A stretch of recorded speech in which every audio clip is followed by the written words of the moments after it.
So, okay guys, yan, Daddy Jepoy nyo, after ngang kumain, eto, hinga munang malalim, tapos yan, sinuot ko na nga yung ating sombrero. Kasi nga, yung mga pinamili natin kanina, ay kailangan ko nang ayusin. Yan, medyo gabi na dyan guys, kaya dapat ayusin ko na to. At bukas ay Mayo 1 na, so salubungin natin yung buwan na marami tayong paninda para tuloy-tuloy yung ating pagnenegosyo. So yan, kita nyo naman guys, tuloy-tuloy lang tayo at medyo pawisan pa rin si Daddy Jepoy nyo kahit gabi na kasi grabe ang init guys. Pero alam ko naman may nag-aantay na malamig na tubig sa akin mamaya para maligo.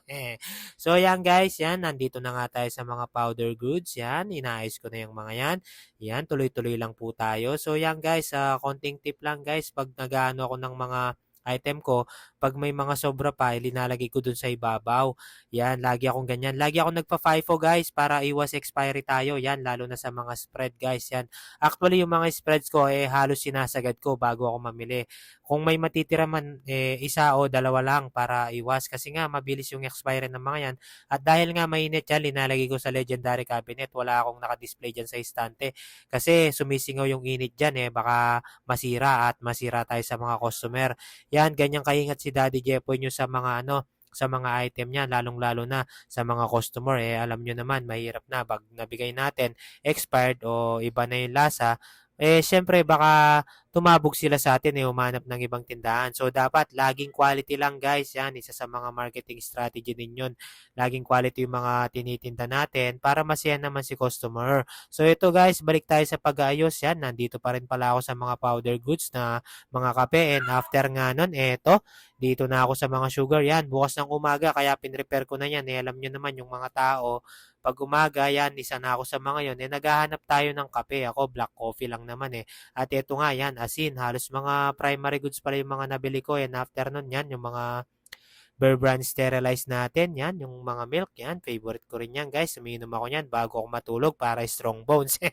Share ko lang. So, yan, kita nyo naman yung damit ko, guys. Basang-basa na. Pero, okay lang yan, guys. Kasi wala talaga sa isip ko yung katamaran. Laging kasipagan lang. Kung napapagod ka, magpahinga ka. Pero, wag na wag po tayong susuko. Tuloy-tuloy lang tayo. And yun na nga, lagi nating i-check yung price.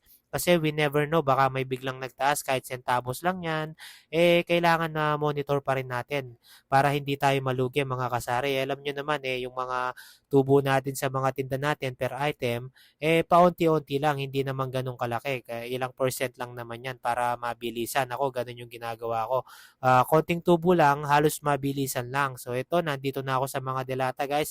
And after nun, yung mga mga soft drinks na sumobra dun sa freezer, nilalagay ko sa chiller para hindi sila todong manigas. And eto guys, halos oras na pala to, oras kami ng kapatid ko. So magsasara na tayo para tuloy-tuloy na tayo. Sinara ko na yung freezer natin.